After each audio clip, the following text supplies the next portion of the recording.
Okay, welcome back. I'm here with David Ryan, and welcome back to the Master Trader Program. We're going to, well, first of all, let's real quick just recap what we went over. We talked about categories and catalysts, the various categories, the leader, the top competitor, turnaround situation. So we also covered valuation and talked about how David and I don't really use the PE very much, or any type of valuation, book to price to book ratios or things like that. We're going to talk about that a little bit more later on as far as the PE is concerned. We'll talk about one of the ways that we do use the PE, but like I said, very seldom do we put much faith in the PE as far as for timing our investments. One thing we're going to talk about here today is what I call non-negotiable criteria and how it relates to the stock maturation cycle. This is something that I was introduced to from a man named Stan Weinstein, who many of you probably know. I met Stan back in 1990 in New York at a conference, and I was fortunate to have lunch with him. And we talked about the maturation cycle and his book that he wrote on this concept of these four stages.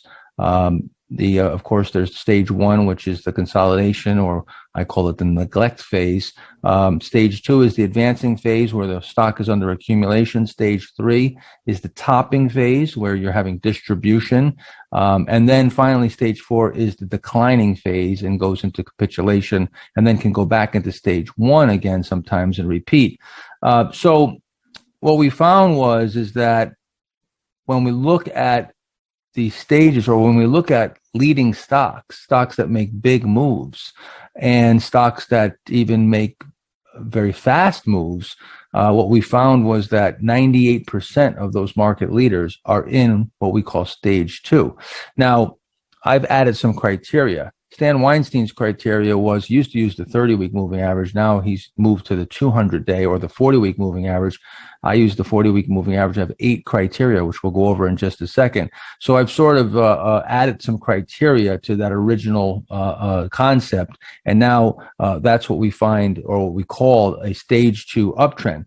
So real quick, Dave, why do we want to focus on stocks that are in a stage two uptrend? I mean, besides the fact that we studied all the big winners and the big moves are made in a stage two uptrend, but what does it tell us when we're in an uptrend versus, say, a downtrend, or even a sideways, bottoming phase that could take many months or years? Well, in most cases, stocks are moving with the market and also group moves. And during stage two, that's where you get your greatest gains. And that's where you want to be long the stock. The other stages are, stages that you want to avoid. And if you can really get that picture in your mind of what the price and volume characteristics are of each stage, you'll be able to know when you're going from a 1 to a 2 and a 2 to a 3. So it's so important to just almost imprint the picture of what these stages look like and their characteristics as you go along, so you can recognize it when you're in one. Right, and stage two tells us, this is one of the key things that we want to look for. We want to be on the side of institutions when they're buying the stock. We don't want to be trying to go long a stock that institutions are selling, because the market is, the price of a stock is moved by institutions. In the short run, you can get retail buying and you can get this smaller buying to move a stock a bit, but it's not going to have any sustainability. To make a big move, and these stocks like Amazon, or even much smaller moves than that, those are big secular movers. But even a relatively small move that's sustained is going to need institutional support. So we want to get on the side of that. So that increases the odds, or shows us that institutions are indeed stepping up to the plate. It also, if you take a look here, we're looking at Weight Watchers, and just looking at the 4 stages, you see that you're either losing time or losing value in the other 3 stages. In stage 1, you could be sitting in stage 1 for years. I mean, Dave, I've seen stocks go for I've seen stocks go sideways for decades, but you know, certainly for years, right? Oh yeah. Well, even the best stocks, like Microsoft, made a great move from the 80s all the way up to 2000, and then sat out for 16 years before it started a new uptrend. So that's 16 years of where your money is actually losing value because of inflation. And other ones like Cisco hit a high in 2000 and is still not exceeded that high. So sometimes it can go on for a long, long period of time. I mean, you just don't want to give up that time. Dave, are you ever going long? Is there a reason, maybe like, you know, the fundamentals are good or you love the company? Are you ever going long in a stage 4 downtrend? No, I would be either avoiding the stock totally or looking for a spot to short the stock on a rally. Right. That's where we'd be looking to short stocks would be. And we're not going to talk about shorting because David and I both don't do a lot of shorting. We're mainly on the long side. We feel that's where the opportunity is.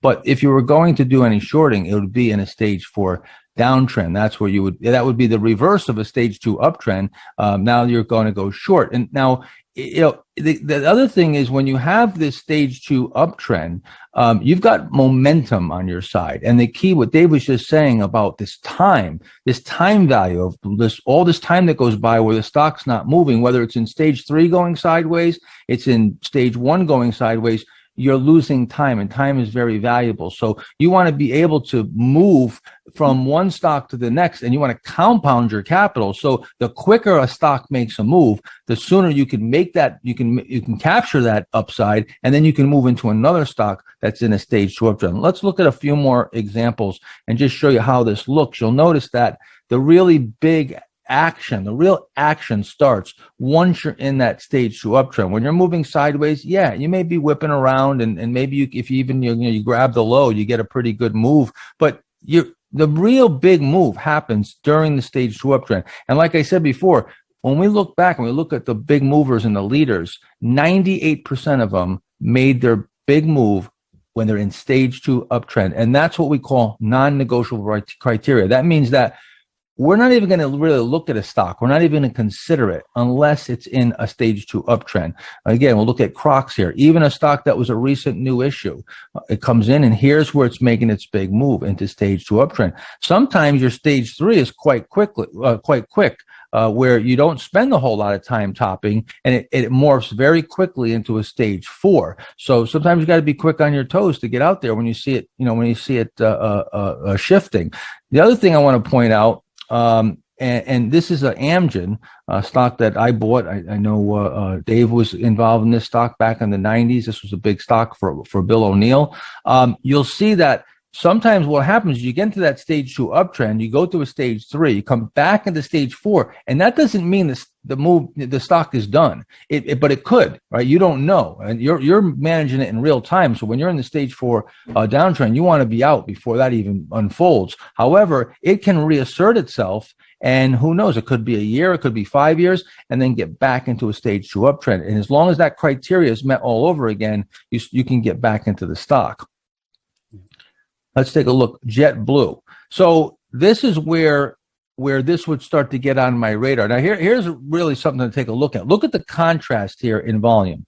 Here you're in the stage 1, where the stock is just moving sideways. And as it starts to turn up and it gets into stage 2 uptrend, this is where it hits my radar, and I would be beginning to look at it, all right? And I might not even be interested in it until it forms a base within what I call the confirmed stage 2 uptrend. We're going to talk about that in just a minute, the difference between an early turn and a confirmed stage 2 uptrend. Once it's in that stage 2 uptrend, that's where the real action happens. Look at the difference in the volume. See, this is institutions. Look at all that big volume relative to this very low volume. That's where the institutions are now coming into this, and they're stepping up to the plate. And the other thing to know is that if you don't get the first move in a first stage uptrend, there are usually 3, 4, sometimes 5 moves where there are proper bases built between those different moves. And so even if you miss the first move, you can get the second. If you miss the second, maybe you get the third. So don't hit yourself over the head for missing the first move, because if it's a great stock and it's going to be going for 18 months, you'll have another chance at it sooner or later. Yeah, and this is where I was buying Lulu. Lululemon was coming out of this base right here after it was in a stage 2 uptrend. And then you can see you formed a bunch of bases as you marched its way higher and higher until you finally went into this stage 3. And then you had that, look at that big move down, the big volume. That's where you're just starting to go into stage 3. You're getting the liquidation phase, and then you turn over into the stage 4, and you should be out long before that. But you get a lot of chances. Sometimes you'll get you'll get a bunch of different bases that form. Sometimes you won't, but usually you get yourself several opportunities. As a matter of fact, very often what happens is as the stock gets popular and starts bringing even retail investors, and maybe the name or the business really starts to get going, you can get some of the biggest moves actually in the later bases, in the second, the third, and sometimes even the fourth stage base, where the stocks blow off and then they make very big moves. Go ahead, Dave. Yeah, and Mark, the one thing I'd like to say about the difference between stage 2 and stage 4 is they're almost exactly the opposite of each other in terms of the way the stage 2 stock acts. It moves up quickly on big volume and it drifts while it's building a base, and the volume lightens up. On stage 4, it's exactly the opposite, where the stock comes down on heavy volume and then rallies on lighter volume, and just cannot get traction, cannot make up a lot of those big drops that the stock has. So stage 2 and stage 4 are exactly mirror images of themselves in how the stock acts.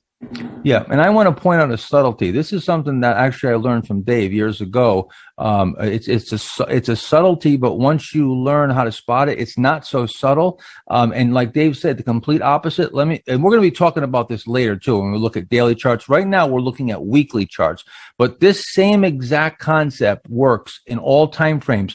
Take a look how you move up very quickly here, right? And then you take a whole bunch of weeks to pull back, and then very quickly in just 1 or 2 weeks, you come all the way back. This is this is the tennis ball action that I always talk about, but this is marrying the tennis ball action, right, with the fact of you're looking at the number of days or weeks that it takes you to drift back, and then you make it all up. Now, right here, look how you come back, right? And then just boom, 1 week, you make up all the lost ground. Look right here. You got a whole bunch of weeks, and then 1, 2, 3 weeks, you make up all the ground. Same thing happens over and over through this entire uptrend. You can see that same characteristic. Now look at here.